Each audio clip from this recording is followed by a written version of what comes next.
4 heures motonautiques d'Épinay, c'est avant tout une histoire de passion qui dure depuis 19 ans. Cette année, une quarantaine de bolides français et étrangers vont tenter de faire admirer leur puissance sur la scène à un public devenu spécialiste de la discipline au fil des éditions. Le motodentisme, avant tout, je dirais, sur la ville d'Épinay-sur-Seine, c'est un sport populaire, au sens propre, je dirais, du mot populaire, où les spinaciens descendent. C'est un moment où ils se donnent un rendez-vous avec la Seine, où ils viennent voir un petit peu ce qui se passe en bord de Seine. Et à travers ce sport, eh bien, c'est surtout un échange entre les spinaciens et les pilotes français ou étrangers. On est une soixantaine de personnes, hommes, femmes.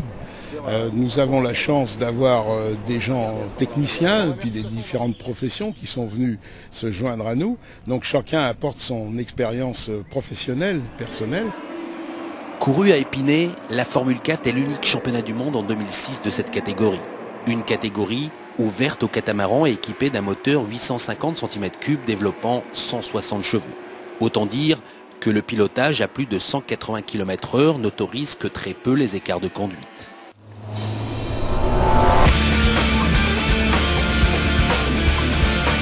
En parallèle à cette compétition réservée à l'élite, il y a la catégorie promotionnelle. Des bateaux moins puissants, des coques en V, un cockpit de sécurité et des budgets restreints. Créée en 1999, cette série est le passage obligé vers la haute compétition, surtout pour les plus adroits. En fait, c'est le pendant du karting pour la Formule 1.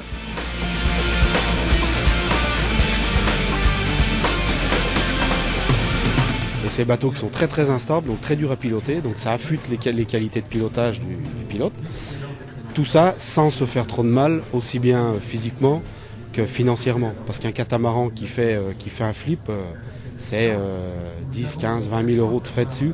Que ça, quand ça se retourne, on sèche le moteur, Mercury viennent, ils nous disent ce qu'il faut faire, on change l'huile, tout ça, et on repart, quoi. Pour aller une centaine d'euros de frais, on repart pour la manche suivante, quoi. On est beaucoup chahuté dans le bateau et les gens à l'extérieur ne se rendent pas compte de comment on peut être malmené dans tous les sens dans ce type de bateau, mais bon, c'est un plaisir avant tout. Hein. J'ai toujours peur avant, quand on met à l'eau, mais une fois que je suis dans le bateau, j'ai plus peur. La sécurité est omniprésente tout au long des 850 mètres du circuit. Une trentaine de personnes sur l'eau et sur les berges surveillent les moindres incidents pendant les différentes séries. Zodiac, jet ski, hors-bord et même hélicoptère pour parer à toute éventualité en cas d'accident grave.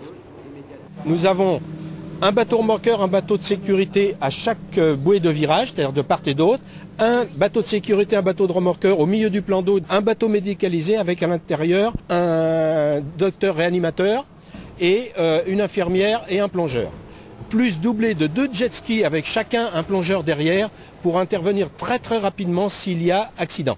Le titre de Formule 4 est revenu à un Finlandais, Christopher Eriksson, qui succède ainsi au Français Michael Frémondière. Il faut tout de même noter l'excellente 5e place du Formule 4 d'Épinay, piloté par Alain Areto. La 20e édition s'annonce encore plus spectaculaire, avec la venue d'une catégorie supérieure. Voilà de quoi faire rugir de plaisir les bords de Seine.